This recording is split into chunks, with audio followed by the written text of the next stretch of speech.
Let's now look into question 2. Now, what we're doing is we are looking at different types of connection. Different types of connection means the connections which are transmitting different types of forces.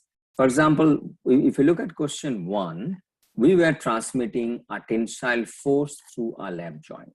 Yeah, tensile force through a lap joint. So that's a different type of connection. Now we are looking at the connections which we used, for example, for transferring the beam load to the column. Because say this is the column, which is this is a flange of the column. So the flange will be on both sides. So you can see this one. So these connections will be on both sides. So we'll never have this kind of eccentric connection on one side unless there is, there is no choice. Usually it will not be used like that. So that connections will be connected with the two sides of the flanges, okay? Two sides of the flanges. And this is a bracketed type connection. And you can imagine that there is a beam sitting there, which is transferring the load here. And the purpose of this connection is to transfer the load to that flange safely, okay? So what is the problem? Design a connection which will transfer that beam load safely to the flange of the column using this bracketed connection. This is a bracket connection, okay? Now the force is already given. Now, because there are flange on both sides, automatically your single side, if you consider, it will be half. So the force transmitted per bracket will be 222 kilonewton. So this is the force. And then how about the moment? Why there's a moment? Because you see there is the flange center line is this one, and the bracketed connection, to where the force is applied, there is a distance. That's the eccentricity, right? So that is in this case is provided at 300 millimeter. That means what we'll be having is the force to be transmitted is 220 kilonewton, and the moment transmitted to be is 220 times 0.3 is 66 kilonewton meter. Remember, this is on one side, and if you can design one side, other side will be the same, isn't it? That's a symmetrical.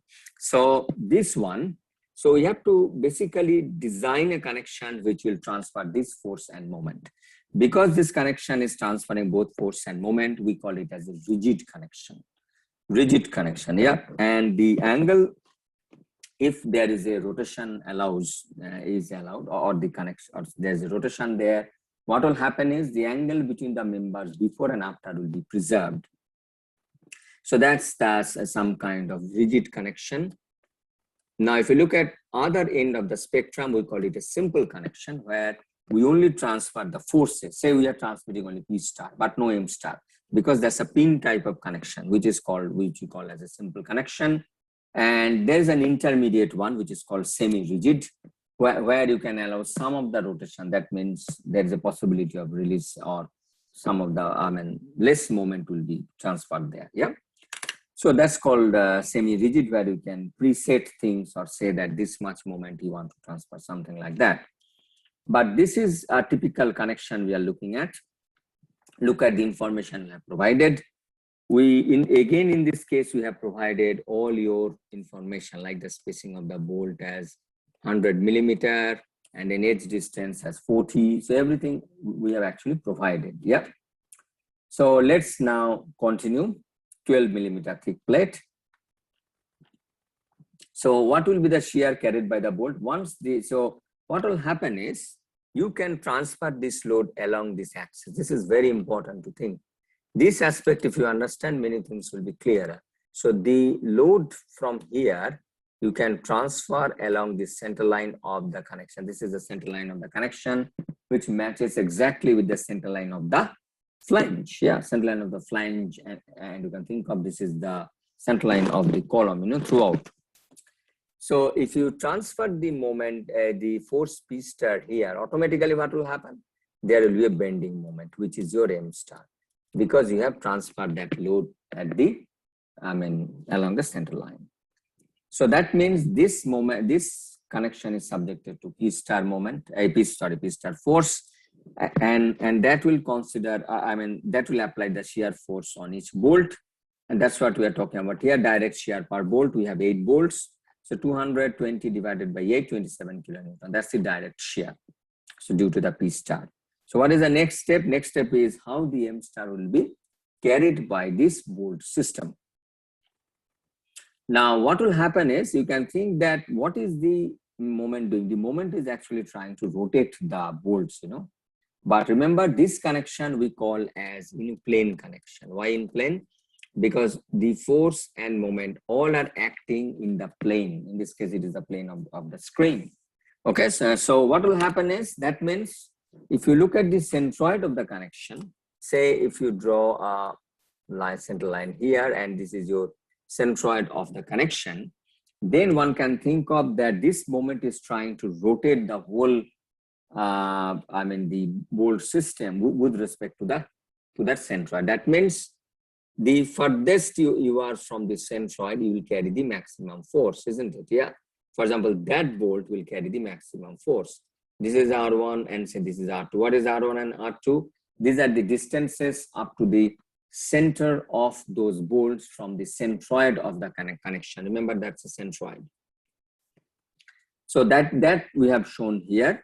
So if you think of that, the bolt which is located at a distance of R1 from the centroid is carrying a force P1. Why the P1 is perpendicular? You can think of because there's a rotation there. So the force is acting tangentially to the radius, which is fine because we are talking about rotation. So that's P1. Similarly, we have P2. So then you calculate R1 and R2 because we know all the distances. So continue them. That is, yep. Okay. So we have got R1 and R2. And then before going to the next step, I'll ask you a question. Now, if you can always write a moment equilibrium equation here, isn't it? We can say that, okay, now we know that, suppose we know these forces P1 and P2, we will write the moment equilibrium equation in this form.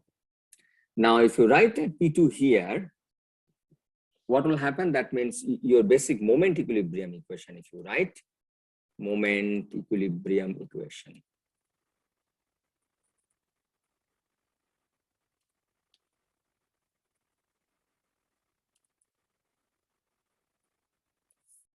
Moment equilibrium equation, if you write, it will be P1 times 0.158 plus P2 times this 0.0707. So this is your moment equilibrium equation. So you can see this one, that you have two unknowns in this equation, but you have only one equation because you can only write one moment equilibrium equation, isn't it? From statics. So you are just doing statics. So the question will come that if we have one equation and two unknowns, does that mean it is a statically indeterminate problem? It is. It is a statically indeterminate problem, but it's of a different form. So it's statically indeterminate because we have two unknowns, P1 and P2. That means somehow we need to have a relationship between P1 and P2. And that we are obtaining with the assumption that any bolt which is in the system is carrying a force which is proportional to its distance from the centroid. That means if it is farthest, then it will carry more forces. So you can see, so we have done this one.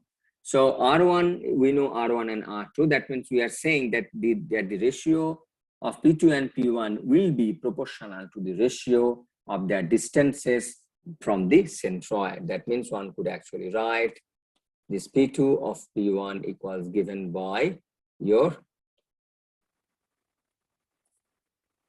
yep, okay.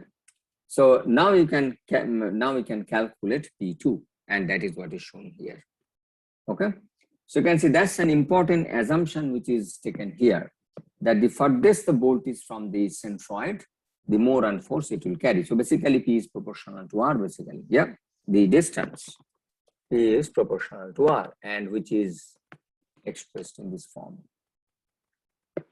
Okay, so once you have got the relationship between P2 and P1, then the problem is simple, because in this, look at here, we have substitute P2 in terms of P1, and then there is only one unknown, so we have solved P1. Okay, so this is the important thing to remember. This is an in-plane connection where this is a rigid connection. The bolt system is subjected to both forces and moments as we have shown here, P star and M star. Now, because this P star is only producing the shear in bolts, uniformly distributed, that is simple. But when it comes to moment, if you write the moment equilibrium equation, you can have many unknowns because it is a statically indeterminate problem. So in order to solve that, we have this important assumption of P is proportional to R. That means the force carried by the bolt will be proportional to the distance of where it is located from the centroid of the connection. So that is P proportional to R means this one, and then we can calculate the moment equilibrium equation, and then you can solve for P1. Once you get P1, you can even calculate P2, though in this case we are more concerned with P1. Why P1? Because P1 is the maximum load, isn't it? Yeah. So what is the vertical component of P1 and the horizontal component? We are interested in calculating that. So the vertical component of A is this and the horizontal component is this. So if this angle is your theta, so here this angle is also theta. Okay. Okay. Yeah.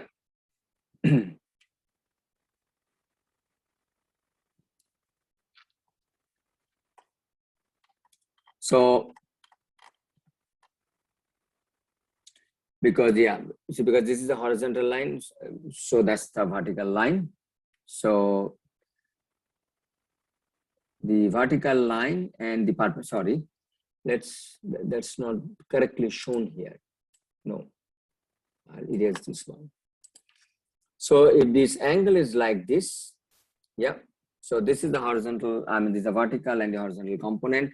This is the angle between this R1 and the horizontal line, means we have this angle as theta, correct? Okay.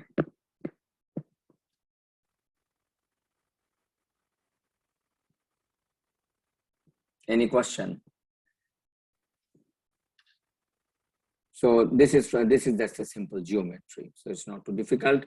So you have this vertical component is P1. So basically sin theta and cos theta you have to do. You get these two components. You might wonder why we need this component, because you can think of this component is only due to the moment, but there is also another component which is acting due to the P star. That means the shear force.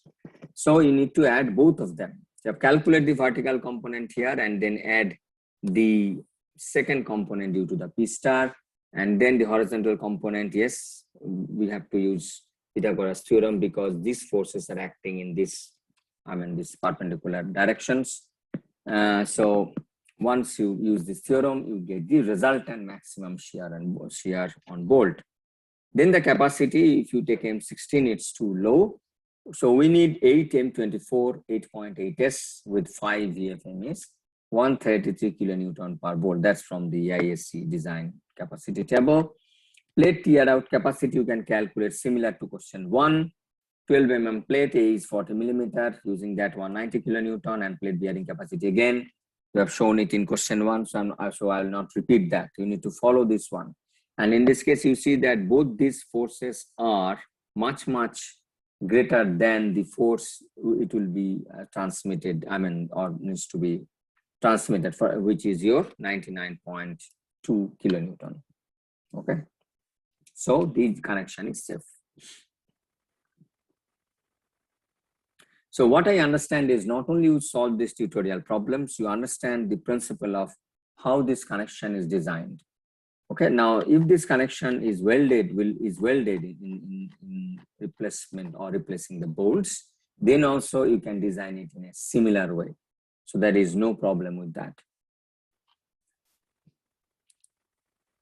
And if you do welding, the welding connections usually will be very rigid connection, and it will transfer both forces and moments.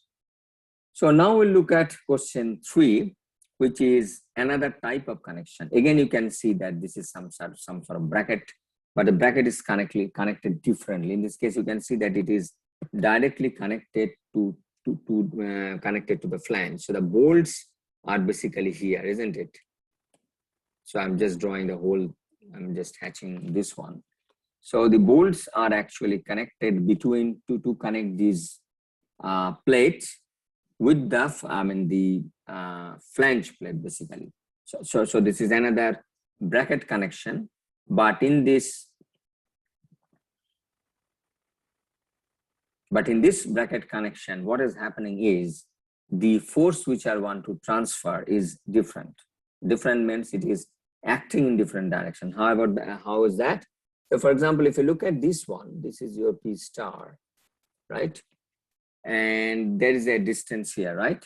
So you can easily think of that the connection is also subjected to a moment which is P star times 0.25, isn't it? So if the P star is 550, so you have 550 times 0.25. Okay, which is your 1/4 of that.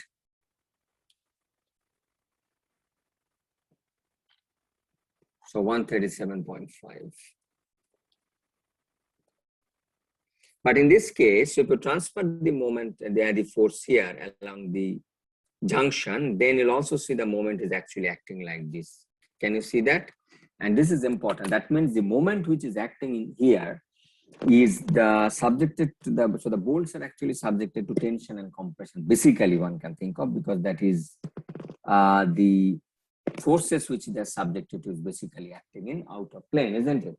So that's why this type of connection, we call it as an out of plane connection. So that means bolt will be subjected to both shear and tension. This is the thing. Yeah, tension is also critical, isn't it? So bolt will be subjected to both shear and tension. Again, all the distances are provided. If not, you have to design them. Now, what we are doing is, again, we are having this same principle. Like if you think of the earlier problem, which you have solved in question 2, P star means we can easily calculate what is the shear force carried by each bolt due to P star, which is straightforward, isn't it? You just divide P star by the number of bolts, which is in this case is we have 6 rows. So you have 6 times 2, 12. Yeah. So that means you can easily calculate what is shear per bolt due to P star, right? But when you write the moment equilibrium equation, which is this one, what you will see, each bolt will carry different amounts of force. Why? What we are considering?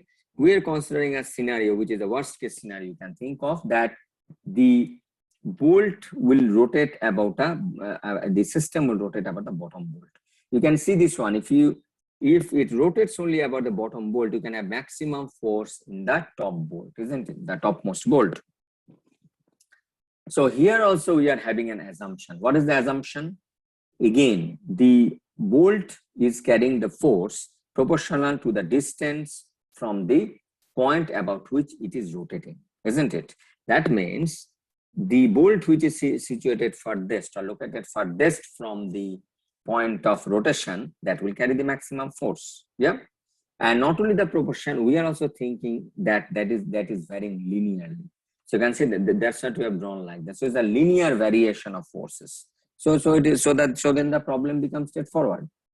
So you got to understand this point, that this is an important assumption we are taking here, that the bolts will be carrying the forces proportional to the distance from the point about which is rotating, and the forces they are carrying is linearly, I mean, they are carrying, or I'll say the distribution is linear.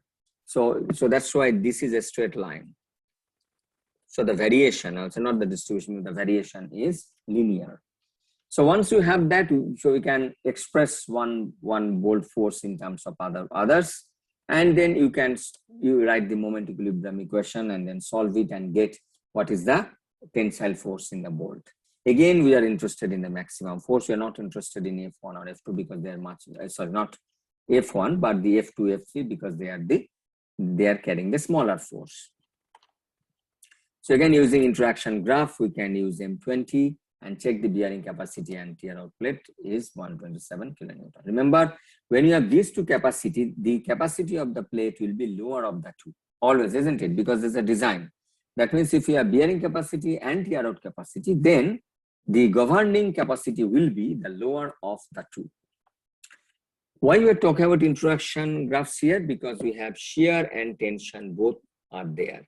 That means you need to have an interaction diagram. Remember, shear is acting in a different plane, tension is acting at a different plane. Yeah, tension is basically out of plane.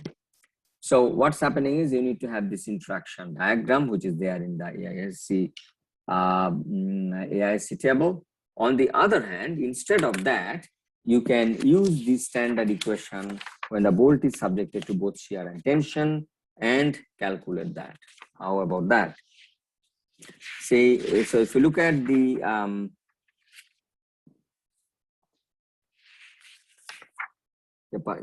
so when the bolt is subjected to combined shear and tension, you have this basic equation from clause 9.2.2.3, which is VF star divided by 5 times VF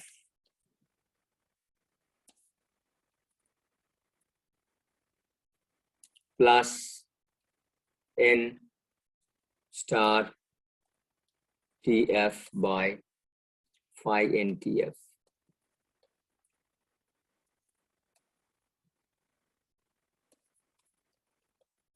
Okay, so basically, if you look at the interaction plot in the design chart, you'll see this same equation is plotted. That's all. There's nothing else. You can see there's a square term there because they're acting in the in the perpendicular direction. And then again, if you recall any interaction problem, because we have done before the the combined loading, isn't it? Combined loading, that's basically interaction. Is the same thing here. You have a combined shear and tension, then you need to have the interaction check, because you cannot have capacity. You can think of again a pie chart. We have the total capacity is 1, so you cannot exceed the total capacity. Why is it written in terms of 1? Because they are in the ratios form. That's why it is written in terms of 1. Summation square them and then sum them up, and then it is less than 1.0. So very important to understand what type of force we want to transmit and what type of connection we want to design. If you look at question 2 and 3, they are both very rigid connections. So if you do a welded connection, it will be very similar thing. So the very rigid connection, and they are transmitting both load, that means shear force, and bending moment. Very, very important, rigid connections. But the type of connections are different in question 2 and 3. Question 2, it was an in-plane type of connection. And question 3, we can see the bolt group is subjected to out-of-plane type of connection. Okay, so these are the things to look for. So for this one, if you you can look into the standard clauses, which the standard, see, for example, if you look at section 9.3,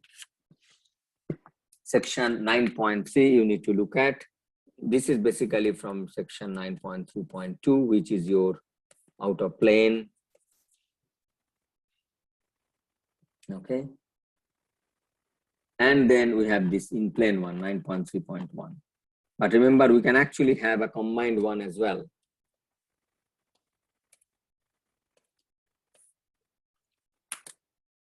Okay.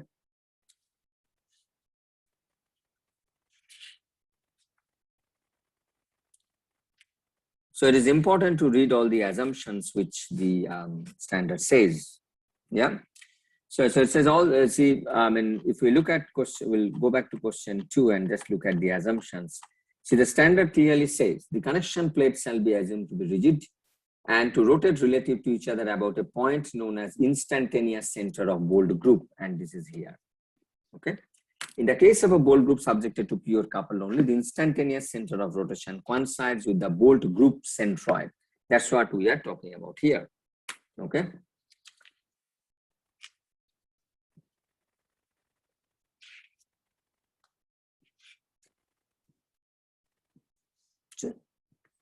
So you can see it clearly says, in the case of a bolt group subjected to an in-plane shear force applied at the group centroid, the instantaneous center of rotation is at infinity. That means the design shear force is uniformly distributed throughout the group. So it's very clear kind of thoughts. And in other cases, that means where we have these things, these forces and the bending moment both are acting, then you can use the superposition. Okay, or you can use any other method. Usually it is a superposition people do. So that's why the additive things come into play. So it clearly says that superpose the solution of a pure couple alone and for the in-plane shear force. And we can also see it clearly says the design shear force in its bolt shall be assumed to act at right angles to the radius from the bolt to the instantaneous center and shall be taken as proportional to the radius. So that's your question 2, problem 2. And then you have problem 3, where the bolt is subjected to then out of plane bending moments that is introducing the tension in the bolt. And of course, there is the shear force which is acting in the plane of the connection. So that's an in-plane shear force P star, considered to be uniformly, can be considered as uniformly distributed throughout the bolts. Okay, good. Thank you.